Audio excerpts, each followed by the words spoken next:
In this video, I'll be covering question 3, part C from the 2012 AP Calculus AB free response, no calculator allowed portion of the exam. I cover parts A, B, C, and D all in their own individual videos, so if you want to see those other solutions, please check out my other videos. If you've watched my other videos, then you know the first thing that I do whenever I've got a graph on an AP Calc problem is I highlight, reinforce in my brain, circle it, underline it, whatever it is. Make sure you know what graph it is you're looking at up above, because it will switch up on you.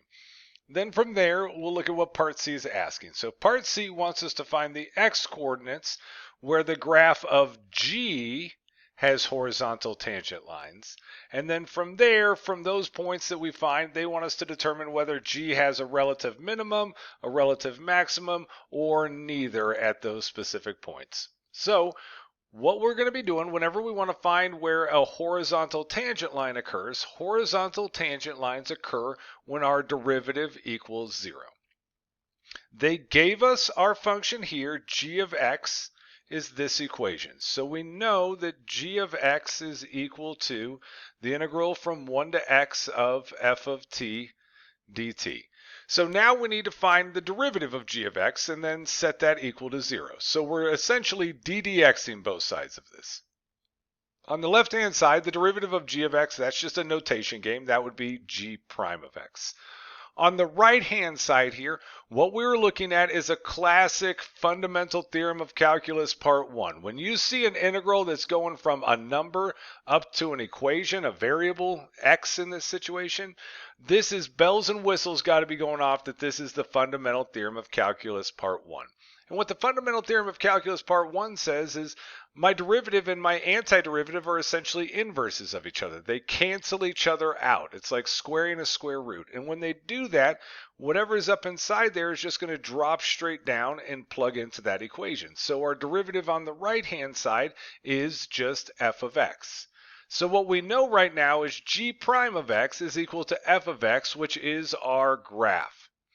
And so to find out where we have horizontal tangent lines, we need to know when does g prime of x or this graph f of x equals 0. So g prime of x is this graph up above here. So we are actually looking at a derivative graph. This is the derivative of g, and we want to know when does it equal 0.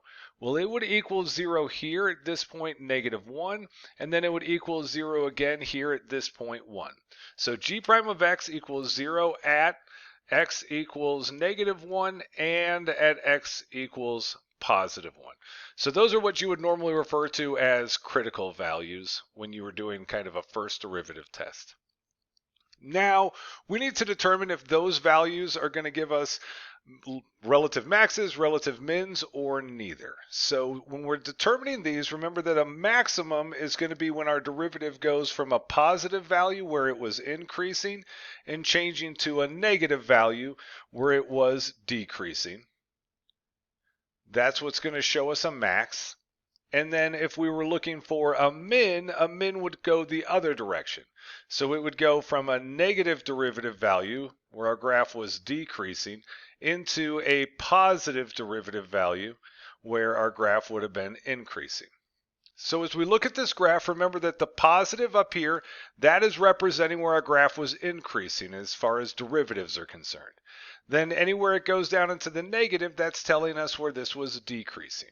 And what we can see here is at -1, we are changing from a positive derivative to a negative derivative down below. So x equals -1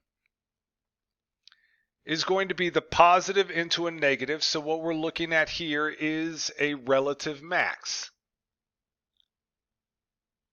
And then you would say because g prime of x changes from positive to negative at that point. That would be your sentence you want to give them.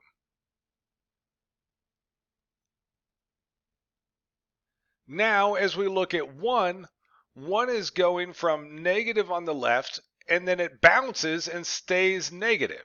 And so when we look at x equals 1 is neither a relative max or a relative min, because it does not change signs.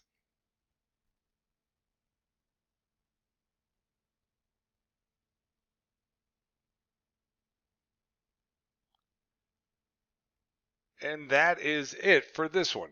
So on this problem, we would end up getting out 3 points here. They would want to give you 1 point for considering where this is equal to 0.